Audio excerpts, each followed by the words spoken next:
Hello, and welcome to the latest edition of Campus Selection, Spring 2008. I'm Bo Furtick. And I'm Rebecca Wilhite. Coming up on today's show, we will take a closer look at what Cal State Long Beach has to offer besides classrooms, shed some light on the ethnic and gender distribution on campus, and talk about a new exchange program right here at the beach.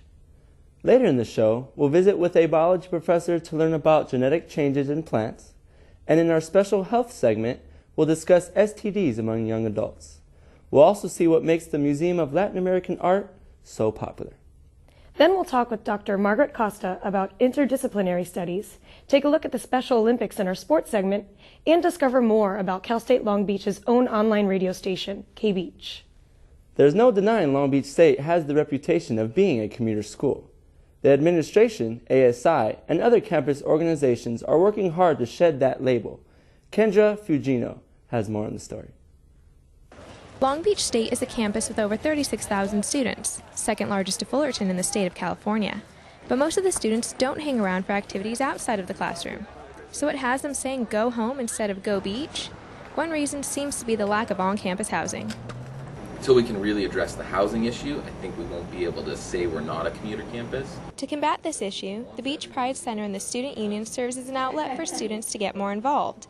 As a graduate of Long Beach State, the coordinator of the center knows just how significant student outreach can be. As an alumni underneath President Maxson, I think he really said it best, and I was able to kind of live it under him, is if you just go to class, you're not really getting your full college education. You need to get involved outside of class, whatever that is. Since becoming president 2 years ago, F. King Alexander has expressed his desire to revamp Long Beach State into a college campus not defined by its commuters, but by its student body. The last thing we want is our students packing up and spending all the time stuck in traffic on the 405 when they can be here interacting with friends, living, learning, and growing together. Despite ongoing challenges with parking and construction, Long Beach State offers a wide variety of activities enticing students to stay on campus. $2 movie nights at the Student Union, free admission to school sporting events, and of course, important to the well-being of any college student, an on-campus pub. A little effort at involvement can go a long way. I mean, there's different things for everybody, and I think that's one of the great things about this campus is, there's a club on campus for everybody, and if there isn't, you can make one. Long Beach State is home to several winning teams, including a top-rated men's volleyball team. Despite free admission, majority of students don't attend games, and the commuter reputation is often the reason. I think it makes people complacent. I think they do what they usually do, and they go, oh, well, we're a commuter campus, so it doesn't really matter if I go or don't go. At noon, hordes of students can be seen around campus, but by 5 o'clock, those numbers have all but disappeared. For the students that stick around, the extra hours are worth it. It makes it so much better. It makes it less about the school and the classes and more about actually being at school and enjoying each other and having that school spirit. Whether it's to enrich the academic setting or a way to see a cheap movie and a free game, CSULB has much more to offer than a classroom. With only one college experience, you decide. Go beach or go home. This is Kendra Fugino reporting for Campus Connection.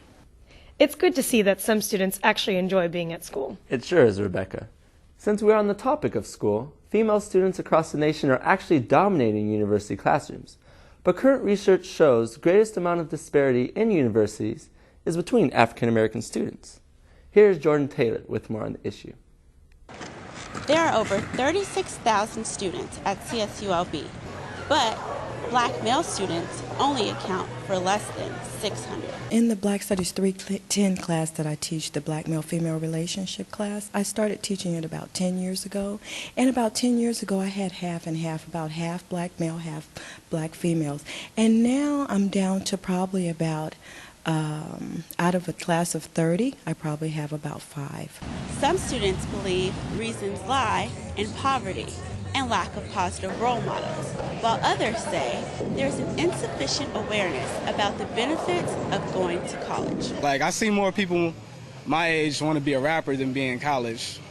Although there may be many reasons why black males haven't opted to attend college, the sociological effects have taken a toll on African American female students and their college experience. You hear that when you come to college, you're going to meet some of your best friends. They're going to be lifelong friends. And when I came to college, I didn't really see that happening. I did meet some really nice people, some really wonderful people, but without there being, the men, it's like, what do I have to look forward to being an educated black woman? Some professors advise black students to study their culture and know their history. Chairman of the Black Studies Department says it's the only way African Americans will ever gain a sense of belonging. Frederick Douglass once put it well: if you don't own, control, and direct the institutions that affect you, you'll always be at the bottom of the social ladder. The Black Studies Department says President F. King Alexander has a good understanding of how the low numbers are affecting the African American community. I think that he hit the nail on the head when he said that, it used to be that women went to college to find a husband. Now I guess we have to encourage, young black men to go to college to find a wife. This year, President F. King Alexander created Super Sundays, where he visits various African American churches to get the community involved in the struggle of getting more black males to receive a higher education.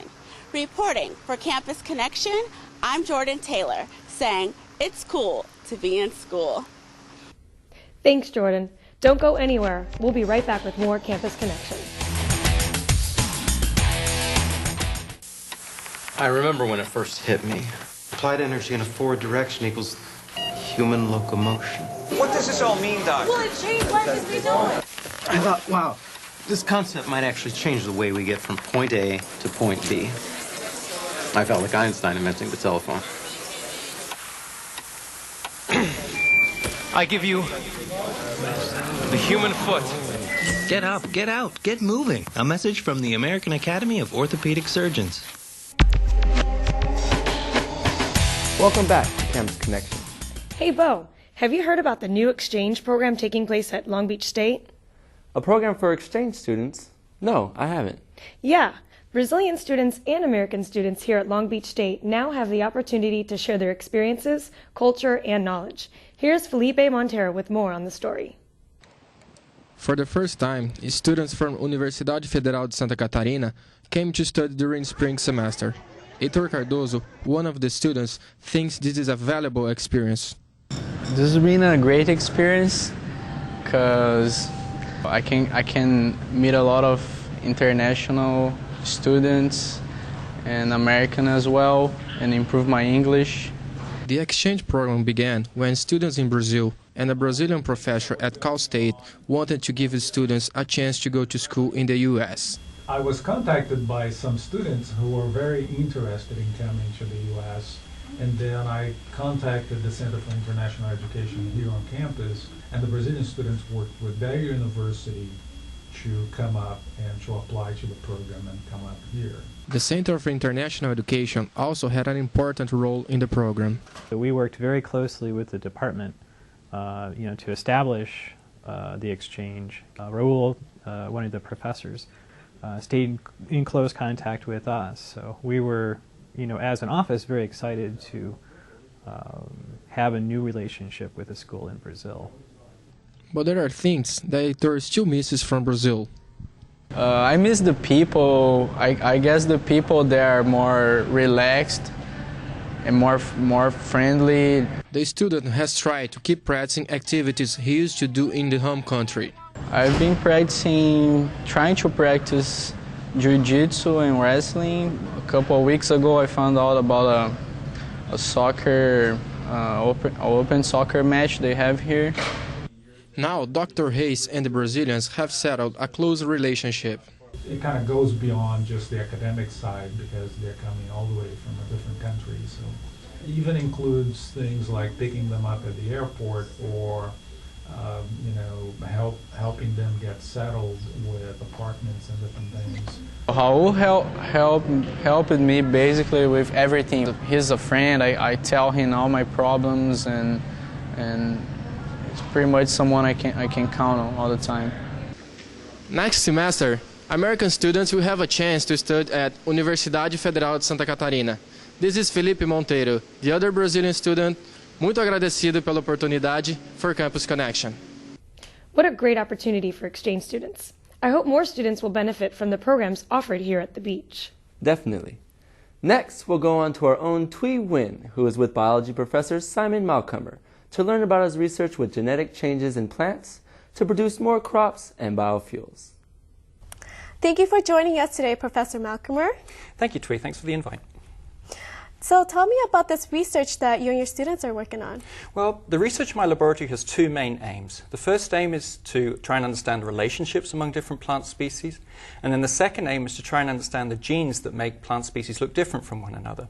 So our main focus within the lab is on the grass family, which includes crop species such as barley, corn, oats, sorghum, teff, and sugarcane. But we're also looking at some of the other close relatives of the grass family, which includes the Restio family, which is a common garden plant here in Southern California. Okay. And what is the purpose of this research? Well, the purpose of the research is to try and understand some of the genes, to see whether or not the genes that make rice and corn to dictate the morphological appearance of rice and corn, to see whether or not those genes also affect the appearance of other grass species. And because the two genes that we're really interested in are the Ramosa 3 genes and the Sepalada genes. The Ramosa 3 genes in corn regulate the branching within the flower clusters, so it's directly related to the number of grains that an individual plant will produce. And they're also interested in the Sepalada genes, which in rice at least are involved in both how a flower appears and also in the number of flowers that you have on an individual plant. So what we're doing is we're looking at these genes in other grass species to see if they have exactly the same role or if they're doing different things. And so the main aim is that if we can understand how these genes are acting in other species, then we can actually start to try and improve the number of flowers on an individual plant and therefore increase crop yield within that species. Okay. When did this research start and how many students are working with you? Well, I started this research when I was working at the University of Missouri St. Louis in 2001, and I brought the research with me when I started at Cal State Long Beach in January of 2006. And currently we have about 5 students working in the lab, 1 graduate student and 4 undergraduate students, but we've had as many as 9 students working in the lab. So we're still trying to look for some more students to come in and help us out. Okay. How is this research being funded? It was originally funded by startup funds from the Cal State University Long Beach when I first moved here to establish a research program. And then subsequent to that, I've received a couple of grants from Cal State Long Beach to generate preliminary data for larger grant proposals. But now my research is funded by a 3-year, $330,000 grant from the National Science Foundation. Okay. What are the students doing in this research? The students basically do all the work. My role in this research is to come up with the money to fund the research and to provide training for the students. But it's the students who are working on these individual projects on a day-to-day basis. So it's those people are at the lab, on the lab bench, they're generating the data, they're analyzing the data, and they're basically doing all the work. Okay. Well, thank you very much for coming in and speaking with us today. Thank you, Thuy. It's been a pleasure. Okay. Coming up next, we will bring you our special health segment about STDs. Stay tuned. The time is coming. There's no escape from the day you retire. And will you be ready financially? Are you ready, dear? You still can be with investments like an IRA or a retirement plan at work. It's never too late. But start now, because if you wait, You're making a grave mistake. you may wind up working forever. Saving for your financial future doesn't have to be a nightmare. Choose to save. Welcome back to Campus Connection. A new study about teenage girls and STDs has been making headlines all over the country. Reporter Christina Poncher has more. The Center for Disease Control has released a new study showing that 1 in 4 teenage girls has contracted an STD. This is the first national study to examine the prevalence of STDs among teens in the U.S. They determined that human papillomavirus, also known as HPV, is the #1 most common STI in the United States. HPV is so common that it is estimated that 50% of all sexually active people in the United States are already infected with HPV. Why are these rates so high, one might ask? Health educator Susan Heron says a lack of planning and education are contributing factors. I think young people do spur of the moment sexual activities. I don't think they think ahead. So that's one, and they're also not getting the education. They're not being taught. It is becoming more obvious that the national policy of teaching abstinence only in schools is not as effective as the government had hoped. Research shows that for the first time in 15 years, the teen birth rates rose between 2005 and 2006. A lot of the programs have been teaching abstinence only, and so they don't talk about birth control. And so it's twofold. The kids are not getting preventive information. Because some schools are only teaching abstinence, it is now up to the parents to get involved and educate their kids about sex. One of the biggest problems that I have as a parent is that a lot of the schools just only teach abstinence, and we need to do more than that, because obviously reality is that a lot of kids are having sex and are curious about it. So I think we need to not wait until that time and start having that conversation, so it's an open communication where they feel comfortable. It is never too late to start learning about sex and what you can do to prevent yourself from becoming a statistic. Students at Long Beach State can pick up a brochure, attend a Shaw workshop, or even get tested for STDs, HIV, and pregnancy. Shaw basically is a 2-hour class. It's one time only, it's free, and we discuss STIs, HIV, safer sex techniques, birth control methods.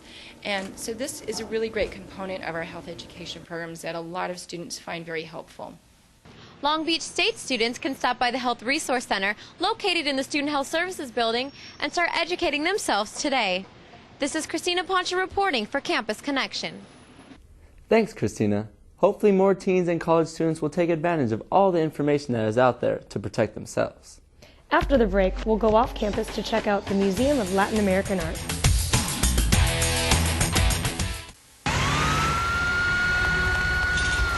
Guys, what do you got? Got a 28-year-old black male, got 3 gunshot wounds to the chest. 1 upper chest, 1 lower chest, 1 center.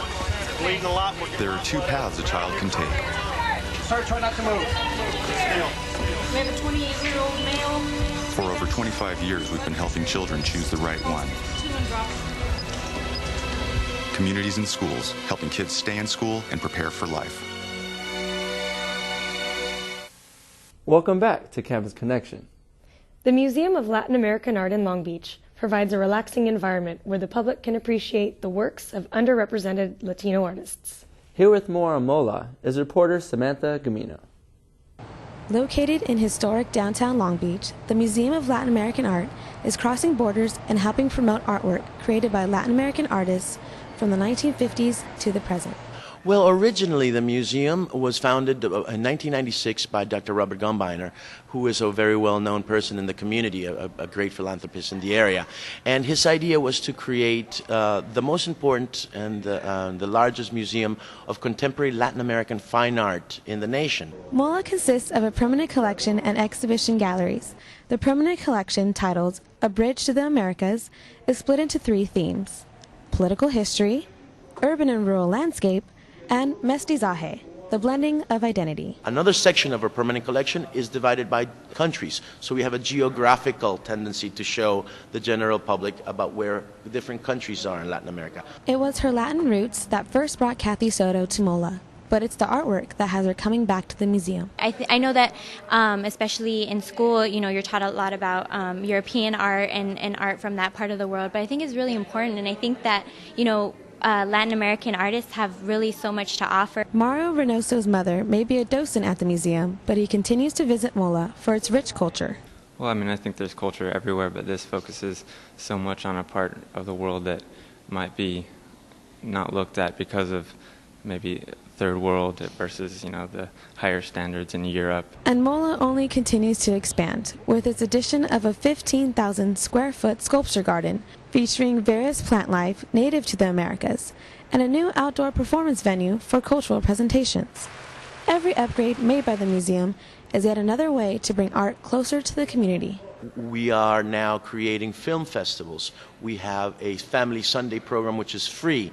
Every Friday is free here at MOLA. Free parking too. The Museum of Latin American Art is a great place to explore the various cultures and ethnicities within Latin America. From the sculpture garden outside the Museum of Latin American Art in Long Beach, I'm Samantha Gamino, reporting for Campus Connection. What a great part of our Long Beach community. Sure is, Rebecca. It's just another reason why Long Beach is so diverse. Speaking of diversity, students can design their own unique courses of study and essentially design their own majors here at Long Beach State. Here is Rashawn Rankins with the director of the Interdisciplinary Studies program. Thank you so much for joining me today, Dr. Costa. I'm delighted to be here to talk about my favorite subject, interdisciplinary studies. Could you explain what Interdisciplinary Studies program is? Interdisciplinary studies is for those students who are interested in a lot of different subjects. What process do students have to go through to get into the program? Well, first they must apply and they write a very interesting proposal in which they talk about what they're interested in, what their career goals are, and how an interdisciplinary studies program would help them achieve those. And how do you help students find a study that's appropriate for them? The students explore the internet. They go talk to professors. They go to the Career Development Center. And they do very good research on the things they are interested in. And when they find that, what are some of the benefits when they get into the major? When they get into the major, after their proposal and program planner has been accepted, they then keep a portfolio of information that they get from many of their classes. And they compile that portfolio in order to gather their own body of knowledge for their major. And upon graduation, how does that help them for future employment opportunities? Once they have done that portfolio, they do a senior project, and that senior project is their entry into the career world. The people who are going to employ them are very, very interested in what that senior project is about. And it's their showcase. It shows how good they are. And what are some of the areas that students are focusing now on in the Interdisciplinary Studies program? They're focusing on one of the most popular ones right now is music business. Another one is world peace, of course. Another one is entertainment. Anything in the entertainment industry is very good for interdisciplinary studies major. We have students doing neuroscience, which is a combination of psychology and biology. So sports management is another undergraduate program that they're very interested in. How did this program start on campus? This program started on campus in about, I think, 1983. And it was started by a history professor who was very interested in things other than history. And he found students who were interested in things other than history. And that's how it started. Thank you so much for joining us today, Dr. Costa. I really enjoyed it. And when we return, we'll check out sports with Michael Mazzarino. How far would you go to help someone? Would you go to the end of your driveway? Would you cross a street? Would you cross an ocean? Would you go if you could use your knowledge to teach someone? And in the process, maybe learn something yourself. Life is calling. How far will you go? Peace Corps. In today's sports segment, sports reporter Michael Mazzarino had an opportunity to meet some inspirational athletes practicing for this summer's Special Olympics. And Long Beach State will be hosting the games. Let's take a look. Athletes are training 2 times a week at Millikan High School in sports including basketball, aquatics, and track and field in preparation for the games. Parents of athletes can already see an improvement. My daughter was kind of unsocial before, and now that she's doing the basketball, the volleyball, the bocce ball, whatever ball she's playing, she has opened up. She's more social. Special Olympics provides year-round sports training and competition to people with intellectual disabilities. It also gives athletes a chance to shift roles from player to coach, a role that many ex-athletes have come to cherish. It's stress-free when you're with the athletes. It's the smile, the enthusiasm you see them.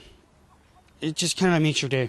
The social benefits can outweigh the competition for medals. I joined Special Olympics and my first sport was swimming, and I I met some really good friends. To qualify, athletes must be at least 8 years old, provide documentation of their disability, and train for 8 hours. In addition, the program is free. There are no fees to participate in Special Olympics. Everything is free, including the uniforms, training, transportation, and equipment used for each sport. Programs are available for athletes who want to remain active but are unable to qualify for Special Olympics. Special Olympics is not the only thing out there anymore. We do have adaptive recreation in the parks, and that's being held at Stearns Parks. Adaptive recreation provides social, recreational, and sports activities for people with disabilities. Activities include walking, bowling, learning new games, and arts and crafts. Make sure you catch these athletes in action this summer on campus. For more information about the games, visit sosc.org. This is Michael Mazzarino for Campus Connection. Those athletes are so inspiring. They really are, Rebecca. We'll be sure to check out the games this summer. You know what else people find to be inspiring and motivating? What's that? Music. The smoothness of jazz, the rawness of hip-hop, and energy for rock. They can all be heard right here at Long Beach State's K-Beach.